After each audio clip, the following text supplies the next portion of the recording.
ভালোই আছো নিশ্চয়ই। তাহলে চলো শুরু করা যাক আজকে লম্ববৃত্তাকার চোঙের চতুর্থ পর্ব। তাহলে ছাত্রছাত্রীরা, আজকে এই লম্ববৃত্তাকার চোঙের চতুর্থ পর্ব। আমরা আগের দিন 10 দাগ পর্যন্ত অঙ্ক করেছি, আজকে 11 দাগ থেকে শুরু হবে। তা 11 দাগে কি বলা আছে? 9 মিটার উচ্চতা বিশিষ্ট একটি লম্ববৃত্তাকার চোঙাকৃতির ট্যাঙ্ক জলপূর্ণ আছে।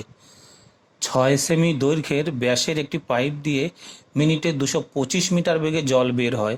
তাহলে 36 মিনিটে ট্যাঙ্কটির সমস্ত জল বেরিয়ে যায়। ট্যাঙ্কটির ব্যাসের দৈর্ঘ্য হিসাব করে লিখি। তো এটা করতে গেলে আগে আমাদের কি করতে হবে? ট্যাঙ্কটির ব্যাসার্ধ আমরা ধরে নিলাম। মনে করি ট্যাঙ্কের ব্যাসার্ধ আর একক, বা এখানে আর মিটার লিখলেও হতো। এবার ট্যাঙ্কের আয়তন তাহলে কি হবে? পাই আর স্কোয়ার এইচ ঘনমিটার। তাহলে পাই মানে 22/7, আর স্কোয়ার ইন্টু 9 হলো ট্যাঙ্কের উচ্চতা, এত ঘনমিটার। এবার পাইপের ব্যাসার্ধ 6/2 সেমি সমান সমান 3 সেমি। এবার সেমিটাকে আমরা মিটার করে নিলাম, 3/100 মিটার। এবার তাহলে কি হচ্ছে? 1 মিনিটে যে জলটা যায় তার আয়তনটা কত? 1 মিনিটে যে জল যায় তার আয়তন হচ্ছে পাই আর স্কোয়ার এইচ ঘনমিটার। পাই মানে 22/7, আর আর স্কোয়ার, এখানে পাইপের ব্যাসার্ধ হচ্ছে 3/100 মিটার। তাহলে 3/100 ইন্টু 3/100, আর ইন্টু 1 মিনিটে যে জলটা বেরোয় সেটা হলো 225 মিটার লম্বা, তাই 225 ঘনমিটার। এবার তাহলে 1 মিনিটে এই জলটা বেরোচ্ছে, তাহলে 36 মিনিটে জল বের হয়। 36 মিনিটে বের হয়, এটাকে আমরা 36 দিয়ে গুণ করবো। তো 22/7 ইন্টু 3/100 ইন্টু 3/100 ইন্টু 225 ইন্টু 36 ঘনমিটার। তাহলে এই যে জলটা বের হয়, এই জলটা পুরো ট্যাঙ্কটাকে খালি করে দিচ্ছে। তাহলে এই জলটাই সমান সমান এই যে ট্যাঙ্কের আয়তনের সঙ্গে সমান। ট্যাঙ্কের যে আয়তন আর এই জলের আয়তন সমান হবে, তাই শর্তানুসারে ট্যাঙ্কের আয়তন সমান সমান জলের আয়তন। 22/7 into R square into 9 is equal to 22/7 into 3/100 into 3/100 into 225 into 36। এবার এটাকে কাটাকাটি করে সিম্পলিফাই করার পরে আসছে আর স্কোয়ার সমান সমান 9 গুণ 9/100। তাহলে অতএব আর সমান সমান রুট 9 গুণ 9/100টাকে ভাঙিয়ে দিলাম 10 গুণ 10, তাহলে সমান সমান রুট উঠে গেল। তাহলে ওপরে একটা 9 আর নিচে 10। তাহলে ট্যাঙ্কের ব্যাস হলো, এটা হলো আর, আর বেরোলো আর, মানে ট্যাঙ্কের ব্যাসার্ধ বেরোলো 9/10। তাহলে অতএব ট্যাঙ্কের ব্যাস কি হবে? এটাকে 2 দিয়ে গুণ করলাম, 9/10 ইন্টু 2 মিটার সমান সমান, এবার 9/10 ইন্টু 2, এবার এটাকে মিটারটাকে আমরা সেন্টিমিটার করে দিলাম, ইন্টু 100 সেন্টিমিটার। তাহলে কি হলো? এবার কাটাকাটি করে সিম্পলিফাই করে এলো 180 সেন্টিমিটার। এটা হলো 11 দাগ। এবার 12 দাগ। 12 দাগে কি বলছে? সমান ঘনত্বের একটি লম্ববৃত্তাকার কাঠের গুঁড়ির বক্রতলের ক্ষেত্রফল 440 বর্গ ডেসিমিটার। 1 ঘন ডেসিমিটার কাঠের ওজন 1.5 কিগ্রা এবং গুঁড়িটির ওজন 9.24 কুইন্টাল হলে গুঁড়িটির ব্যাসের দৈর্ঘ্য ও উচ্চতা হিসাব করে লিখি। এখানে আমরা গুঁড়িটির ব্যাসার্ধ আর উচ্চতা আগে ধরে নেব, তারপরে দুটো সমীকরণ তৈরি হবে, সমীকরণের সাহায্যে আমরা অঙ্কটাকে সমাধান করব। এই যে দেখো, মনে করি গুঁড়িটির ব্যাসার্ধ 8 ডেসিমিটার ও উচ্চতা 8 ডেসিমিটার। এবার প্রথম শর্ত থেকে পাই, প্রথম শর্তে কি বলা হয়েছে? যে গুঁড়িটির বক্রতলের ক্ষেত্রফল। তাহলে বক্রতলের সূত্র আমরা জানি 2πr/h। তাহলে 2πr/h ইজ ইকুয়াল টু 440। তাহলে 2 ইন্টু পাই মানে 22/7, আর এইচ 440, অতএব আর এইচ সমান সমান এর পাশে 440 ইন্টু 7 আর নিচে হলো 2 ইন্টু 22। তাহলে কাটাকাটি করে আসছে। এবার এইচের মান এখান থেকে আমরা একটা মান বার করে নিলাম, এইচের মানটা বার করে নিলাম। এইচ সমান সমান এ পাশে হচ্ছে 70/r, নিচে চলে গেল। এটাকে আমরা নাম দিলাম 1 নম্বর। এবার দ্বিতীয় শর্ত থেকে পাচ্ছি কি? দ্বিতীয় শর্তে কি বলেছে? বলেছে যে কাঠের গুঁড়ির ওজন 9.24 কুইন্টাল। তাহলে আমরা কাঠের গুঁড়ির আয়তনটাকে বার করতে হবে। আয়তন হলো পাই আর স্কোয়ার এইচ।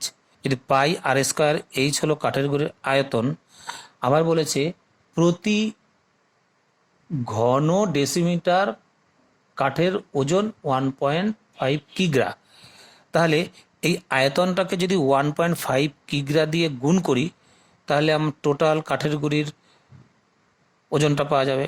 তাহলে সুতরাং এই pi r square H into 1.5 is equal to, এই ওজনটা কত বলেছে, 9.24 কুইন্টাল। তা 9.24 ইন্টু কুইন্টালকে আমরা 100 দিয়ে গুণ করে কেজি করে নিলাম। 9.24 ইন্টু 100 কেজি। তাহলে কি দাঁড়াচ্ছে, অতএব এখান থেকে দাঁড়াচ্ছে পাই মানে 22/7 into R square H into 1.5 is equal to 9.24 into 100 হলো। এবার এখান থেকে আর স্কোয়ার এইচের মানটা আমরা বার করে নিলাম। তাহলে কি হয়, আর স্কোয়ার এইচ সমান সমান যে 9.24 ইন্টু 100 ইন্টু 7 ইন্টু 10, আর নিচে আসে 22 ইন্টু 1.5 ইন্টু 100। কোথার থেকে এলো, এই দশমিকটা আমরা তুলে দিয়ে নিচে 100 করে নিলাম। এবার এটাকে কাটাকাটি করলাম, সিম্পলিফাই করার পরে এই আর স্কোয়ার ইন্টু এইচ এর মানটা বসিয়ে দিলাম। 1 নম্বর থেকে আমরা এইচ এর মানটা এনে এখানে বসিয়ে দিলাম। তাহলে r square into 70/r is equal to, এখানে কাটাকাটি করে যেটা পাচ্ছি আমরা পাচ্ছি 14 ইন্টু 7 ইন্টু 2, 14 ইন্টু 7 ইন্টু 2 হলো। এবার এখানে আর আর স্কোয়ার কাটাকাটি করে এখানে আর থাকে, তাহলে অতএব আর সমান সমান এপাশে ডান দিকে 14 ইন্টু 7 ইন্টু 2, আর নিচে এই বাঁ দিকের এই 70টা নিচে চলে গেল। এবার এটাকে কাটাকাটি করে আমরা পাচ্ছি 14/5। তাহলে এটা হলো কাঠের গুঁড়ির ব্যাসার্ধ 14/5। এবার গুঁড়িটির ব্যাস 2 দিয়ে গুণ করব, তাই 14/5 ইন্টু 2 সমান সমান 28/5। এটাকে ভাগ করে দিলে 5.6 ডেসিমিটার। এবার আবার এই আর এর মানটা 1 নম্বরে বসিয়ে দেবো। 1 নম্বরে বসিয়ে দিলে কি পাওয়া যাচ্ছে, এইচ সমান সমান 70 আর এর মান 14/5 ইজ ইকুয়াল টু, এই 14/5 উল্টে গেল, তাহলে 70 ইন্টু 5/14। এবার 14 আর 70 কাটাকাটি করে 5 হয় সমান সমান 25। অতএব উচ্চতা হলো 25 ডেসিমিটার। তাহলে কাঠের গুঁড়ির ব্যাস 5.6 ডেসিমিটার আর উচ্চতা 25 ডেসিমিটার। এবার 13 দাগ। 13 দাগে কি বলছে, 2 মুখ খোলা একটি লম্ববৃত্তাকার লোহার পাইপের মুখের বহির্ব্যাসের দৈর্ঘ্য 30 সেন্টিমিটার, অন্তর্ব্যাসের দৈর্ঘ্য 26 সেন্টিমিটার এবং পাইপটির দৈর্ঘ্য 14.7 মিটার। প্রতি বর্গ ডেসিমিটার 2.25 টাকা হিসাবে ওই পাইপটির সমগ্র তলে আলকাতরার প্রলেপ দিতে কত খরচ হবে হিসাব করে লিখি। এখানে দেখো দুটো একক দেওয়া রয়েছে, বহির্ব্যাসের দৈর্ঘ্য 30 সেন্টিমিটার আর অন্তর্ব্যাসের দৈর্ঘ্য 26 সেন্টিমিটার, পাইপটির দৈর্ঘ্য 14.7 মিটার। আর বলছে খরচটা বলছে প্রতি বর্গ ডেসিমিটারে খরচটা বলেছে, কাজে আমরা হিসেবটা ডেসিমিটারে বার করব। তাহলে কি করব, দেখো পাইপটির বহির ব্যাসার্ধটা আগে বার করলাম, 30/2 সেমি সমান সমান 15 সেমি, এটাকে ডেসিমিটার করে নিলাম 1.5 ডেসিমিটার। পাইপটির অন্তর ব্যাসার্ধ 26/2 সেমি সমান সমান 13 সেমি সমান সমান 1.3 ডেসিমিটার। আবার পাইপটির দৈর্ঘ্য 14.7 মিটার, এটাকে আমরা ডেসিমিটার করে নিলাম 10 দিয়ে গুণ করে, হলো 147 ডেসিমিটার। অতএব 2 মুখ খোলা পাইপের সমগ্র তলের ক্ষেত্রফল, আমরা এর আগে ফাঁপা পাইপের ফাঁপা চোঙের সমগ্র তলের ক্ষেত্রফলের সূত্র বলেছি। তা 2 মুখ খোলা পাইপের সমগ্র তলের ক্ষেত্রফল হচ্ছে 2π into R1 plus R2 into H plus 2π into R1 square minus R2 square বর্গ ডেসিমিটার। এই R1 হলো বাইরের ব্যাসার্ধ আর R2 হলো ভেতরের ব্যাসার্ধ। R1 বাইরের ব্যাসার্ধ, R2 ভেতরের ব্যাসার্ধ। তাহলে আমরা এবার মানগুলো বসিয়ে দিই। 2π ইন্টু থার্ড ব্র্যাকেট দিয়ে নিলাম, R1 মানে হচ্ছে 1.5 প্লাস R2 মানে হচ্ছে 1.3 ইন্টু এইচ মানে হচ্ছে 147 প্লাস সেকেন্ড ব্র্যাকেট দিয়ে 1.5 whole square minus 1.3 whole square বর্গ ডেসিমিটার। 2π ইন্টু এ দুটোকে যোগ করে দিলে 2.8 ইন্টু 147 প্লাস এটাকে আমরা এ স্কোয়ার মাইনাস বি স্কোয়ারের সূত্র অ্যাপ্লাই করলাম। তাহলে এ প্লাস বি ইন্টু এ মাইনাস বি হয়। তাহলে এ প্লাস বি মানে 1.5 প্লাস 1.3 সেটা হয় 2.8 ইন্টু এ মাইনাস বি মানে 1.5 মাইনাস 1.3 সেটা করলে হয় 0.2। বর্গ ডেসিমিটার। তাহলে ইজিক্যাল টু 2 পাই ইন্টু এই দুটোকে গুণ করলে হয় 411.6 প্লাস এই দুটোকে গুণ করলে হয় 0.56 বর্গ ডেসিমিটার। এবার পায়ের মানটা বসে 2 ইন্টু 22/7 ইন্টু এ দুটোকে যোগ করলাম, যোগ করলে হয় 412.16। এবার দশমিকটা তুলে দিয়ে নিচে 100 করে নিলাম। এবার এটাকে সিম্পলিফাই করে কাটাকাটি করার পরে যেটা আসছে সেটা হলো 11 ইন্টু 5888/25 বর্গ ডেসিমিটার। এবার বলেছে প্রতি বর্গ ডেসিমিটারে খরচ 2.25 টাকা। তাহলে টোটাল রং করতে কত হবে? আমরা এটাকে 2.25 দিয়ে গুণ করলে হয়ে যাবে। তাহলে অতএব সমগ্র তলে আলকাতরার প্রলেপ দিতে খরচ হবে সমান সমান 11 ইন্টু 5888/25 ইন্টু এটাকে আমরা 2.25 দিয়ে গুণ করলাম, এত টাকা। তাহলে এটাকে দশমিক তুলে কাটাকাটি করার পরে গুণটুন করে সিম্পলিফাই করলে যেটা আসে 5829.12 টাকা। ঠিক আছে, এবার 14 দাগ। 14 দাগে কি বলছে? একটি দুই মুখ খোলা লোহার লম্ববৃত্তাকার ফাঁপা চোঙের উচ্চতা 2.8 মিটার, চোঙটির অন্তর্ব্যাসের দৈর্ঘ্য 4.6 ডেসিমিটার এবং চোঙটি 84.48 ঘন ডেসিমিটার লোহা দিয়ে তৈরি হলে চোঙটির বহির্ব্যাসের দৈর্ঘ্য নির্ণয় করি। এই অঙ্কটা করতে গেলে যে সূত্রটা লাগবে সেই সূত্রটা আমার আগের দিন বলা হয়নি, তাই সেই সূত্রটা আমি তোমাদের একবার দেখিয়ে দিচ্ছি। সূত্রটা হচ্ছে ফাঁপা চোঙের আয়তন। ফাঁপা চোঙের আয়তন পাই r1 স্কোয়ার এইচ মাইনাস পাই r2 স্কোয়ার এইচ ঘন একক।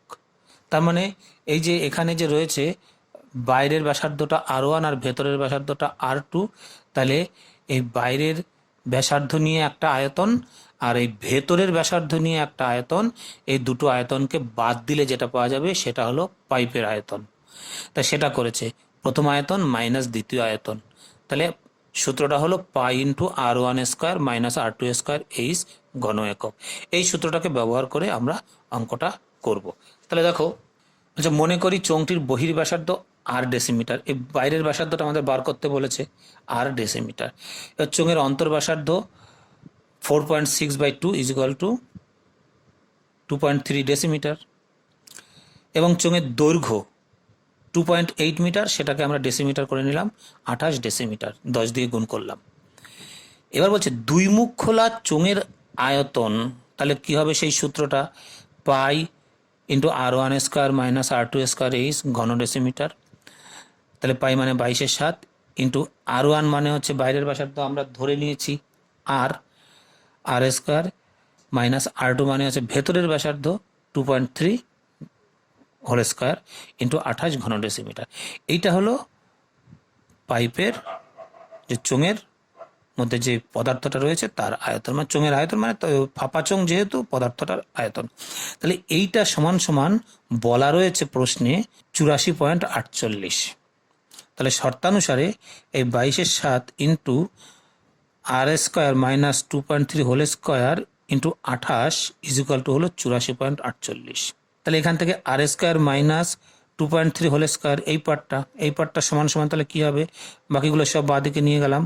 তাহলে 84.48 ইন্টু এই 7 গুণ হয়ে গেল ওপরে, আর নিচে হলো 22 ইন্টু 28।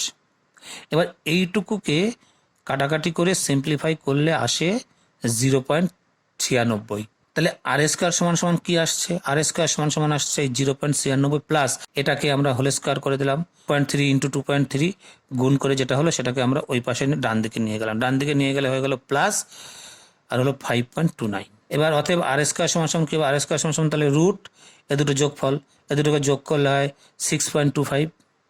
এবার এটাকে বর্গমূল করলে হয় 2.5। তাহলে বাইরের যে ব্যাসার্ধ সেটা আমরা পেয়ে গেলাম 2.5। এবার আমাদেরকে বার করতে বলেছে ব্যাস।